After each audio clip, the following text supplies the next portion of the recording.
pour la deuxième vidéo, tiens, amusons-nous. Échappe, H, le menu d'aide, Edit Shortcut.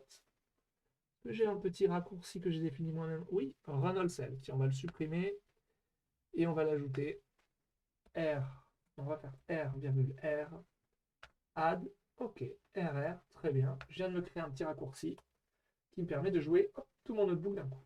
OK. On était sur le pipeline. Back. Maintenant, on va regarder ce qu'on peut avoir avec une grid search. Alors, on a mis d'un côté nos données de train, de l'autre côté nos données de test. On va maintenant entraîner plusieurs modèles sur différentes configurations des données, ce qui nous permettra de calculer la moyenne globale du score si je faisais mon test run split. Alors, petit point méthodologique, c'est très souvent appelé le validation score. Dans notre cas, on l'utilisera en parlant de test, mais en vérité, c'est plus ce qui correspond, ça dépend des configurations. Mais typiquement, par exemple, quand vous ferez du deep learning, c'est typiquement ce qu'on appellera le validation score. N, transforme en markdown. OK, allez, 3.5. Qu'est-ce qu'on a dit? Grid search. Alors, ma grid search, je vais l'appeler grid. Ça va être grid search CV. Qu'est-ce qu'elle prend, ma grid search? Elle prend mon estimateur. Mais pas mon estimateur. Mon pipe. Puisque je vais faire une grid search d'un pipe. OK.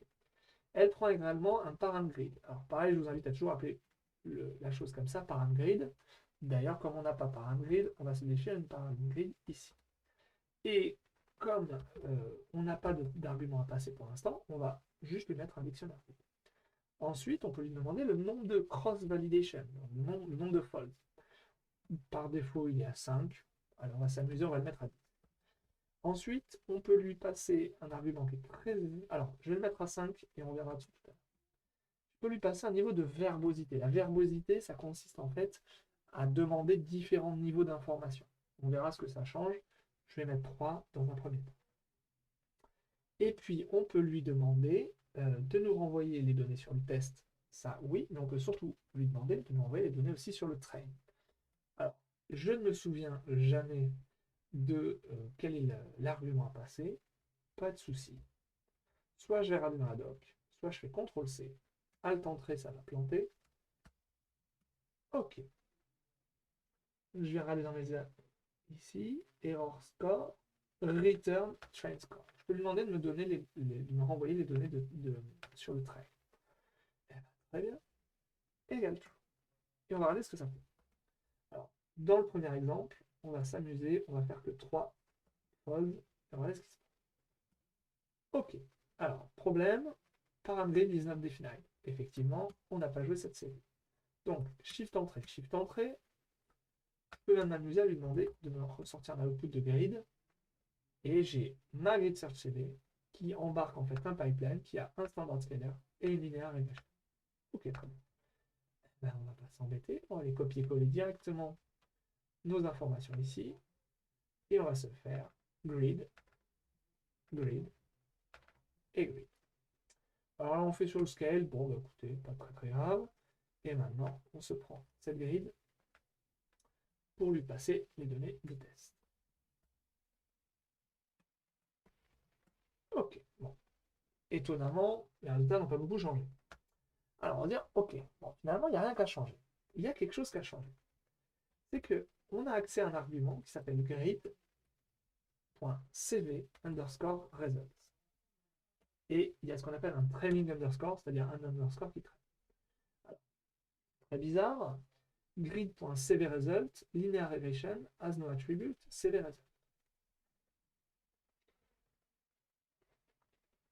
On voit tout de suite l'erreur ici. Ok, là c'est mieux. Déjà, si j'avais mis verbose égale 0, j'avais juste le score. Si j'avais mis cv égale 1, j'ai 3 fits, donc il y a 3 folds, pour un candidat, puisqu'on teste une seule configuration, on ne teste pas différents paramètres, on verra plus tard. Donc on a 3 fits. Donc en fait, il fait 3 entrées. Si maintenant je mets verbose par exemple égale à 3, j'ai ma première ligne, et j'ai 1 sur 3, 2 sur 3, 3 sur 3, avec le score de train, le score de train, le score de train, le score de test, le score de test, le score de test. Et le temps de fit. Je crois que c'est fit et prédict, c'est l'ensemble de la boucle qui est donné. Très intéressant. Donc je vois que visuellement, j'ai bien fait 3 entraînements de mon modèle sur 3 découpages du test train speed. Alors vous allez me dire forcément, pourquoi on s'est embêté à mettre de côté des données de test au début, si sur les 75% qu'on a gardés, on revient faire un test train speed. On en reparlera plus tard. Mais la question se pose. Ça n'a pas changé. Et Grid CV Results me donne un dictionnaire qui a l'air assez sexy comme ça, mais peu utilisable. Essayons si on le passe dans un data frame. Ah, là on a quelque chose d'intéressant. Déjà on a un data frame, ça on aime bien. Ensuite, on a donc notre mean fit time, notre standard fit time, notre mean score time, standard score time, ok, pas de paramètres. Et on voit bien qu'on a les résultats pour le split 0, pour le split 1, pour le split 2, et puis la moyenne des test scores. Donc le split pour le test, puis le rank test score. Là, on essaie d'optimiser le R2, donc du coup, c'est le R2 le plus fort. Il n'y en a qu'un, donc forcément, la question ne se pose pas. Et puis, pour le train, le 0, le 1, le 2. Ça fait beaucoup de lignes. Et puis, notre mean train score. Et forcément, notre standard deviation. Alors, on parlera à un autre moment du trade-off biais-variance. Simplement, si on avait 2 modèles qui étaient égaux en termes de mean test score, mais qui avaient une standard deviation au niveau du test score beaucoup plus importante, on aurait tendance à choisir le modèle qui peut-être prédit un petit peu moins bien, mais qui donne des résultats plus précis. Ce qui sous-entendrait que la standard deviation du test score est plus faible. On viendra là-dessus beaucoup plus tard. Alors, c'est pas mal, mais ça fait trop. C'est bien d'avoir les splits, mais honnêtement, est-ce qu'on en a besoin? Amusons-nous. On n'a qu'à dire que c'est res. Res est toujours mon data frame. Alors, j'ai mes res.columns quelque part. Ok. Ok. Bon. Je vois bien que j'ai à chaque fois split, split, split. Bon. Amusons-nous à dire good call égale, ça va être i for i in res.column, ou bien pour chaque élément tu me mets si et seulement si split not in i. Et on va se faire un petit output de good call.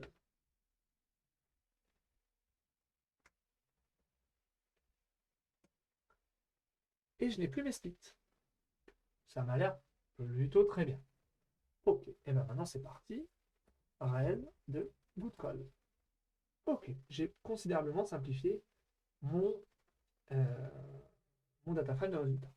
Alors, on verra par la suite que on va améliorer cette fonction-là, mais j'ai envie d'ores et déjà de me le mettre dans une petite fonction que je vais appeler resultize grid 2 points. Hop là. Hop là. Hop là. Je vais mettre une petite, ce qu'on appelle une docstring, sur une petite phrase d'explication. Transform grid result in a fancy DF. Ok, ça dégage. Hop là. Et puis du coup, il nous faut un argument de return. Return. Hop là, pardon, n'importe quoi. Red. Ok, bah, très bien, bah, testons. Resultize grid. Ok, resultize grid m'a l'air de fonctionner. Ma fonction, ma fonction fonctionne bien. Ma fonction fait ce qu'on lui demande. Et bah, allez hop, on va se la coller là, tout en haut. Toujours avoir bien ces imports en haut, c'est hyper important. Et éventuellement, les petites fonctions comme ça, de les mettre aussi également en haut du data. Ok, bon, ça m'a l'air pas mal, mais finalement, on n'a pas fait grand-chose, hein. On a juste ajouté différents folds pour notre data. Là, j'ai envie de dire que dans un premier temps, on ne s'arrête pas. Ça fait une petite vidéo très concrète sur la Gate Search. Dans la prochaine itération, on va s'intéresser à et si on voulait tester plusieurs techniques de scaling pour voir laquelle marchait le mieux.